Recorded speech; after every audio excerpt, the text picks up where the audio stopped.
My choosing to free people from concern got me to the top of a mountain. Look where I am. Look what I get to do. Everywhere I go. I'm going to get emotional because when I tap into this, it really is extraordinary to me. I did something that made people present their best selves to me wherever I go. I am at the top of the mountain, and I was, and the only one I hadn't freed was myself. And that's when my search for identity deepened. I wondered who I'd be without my fame. Who would I be if I said things that people didn't want to hear? Or if I defied their expectations of me? What if I showed up to the party without my Mardi Gras mask and refused to flash my breasts for a handful of beads? I'll give you a moment to wipe that image out of your mind. But you guys are so ahead of the game. You already know who you are. And that peace that we're after lies somewhere beyond personality, beyond the perception of others, beyond invention and disguise, even beyond effort itself. You can join the game, fight the wars, play with form all you want, but to find real peace, you have to let the armor go. Your need for acceptance can make you invisible in this world.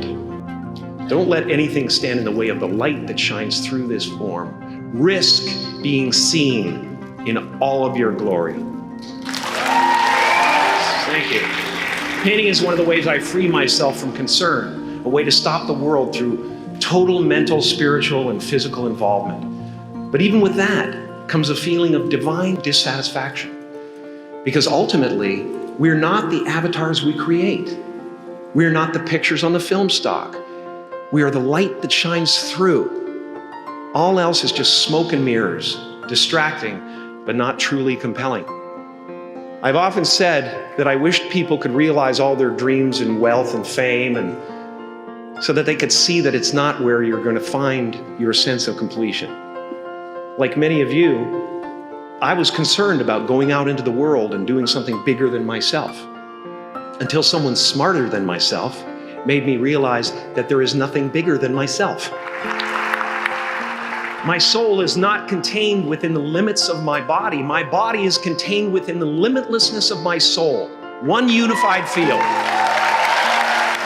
One unified field of nothing, dancing for no particular reason, except maybe to comfort and entertain itself.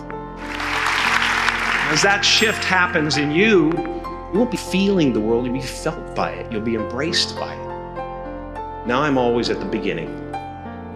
I have a reset button, and I ride that button constantly. Once that button is functioning in your life, there's no story that the mind can create that will be as compelling.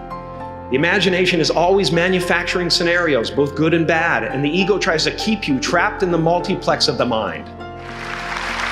Our eyes are not viewers, they are also projectors that are running a second story over the picture that we see in front of us all the time. Fear is writing that script, and the working title is, I'll Never Be Enough. And you're gonna look at a person like me and say, how could we ever hope to reach those kind of heights, Jim? How can we make a painting that's too big for our home? This is the voice of the ego. And if you listen to it, there will always be someone who's doing better than you. No matter what you gain, ego will not let you rest. It will tell you that you cannot stop until you've left an indelible mark on the earth, until you've achieved immortality.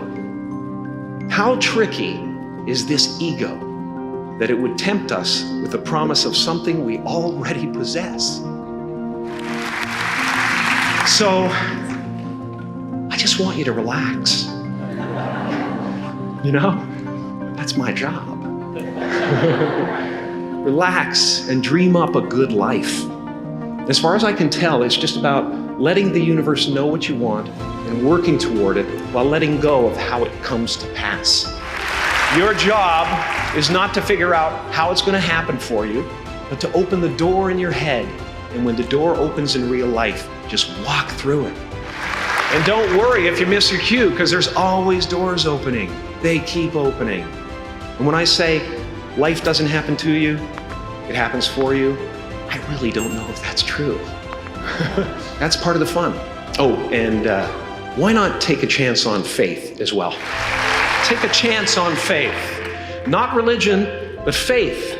Not hope, but faith. I don't believe in hope. Hope is a beggar.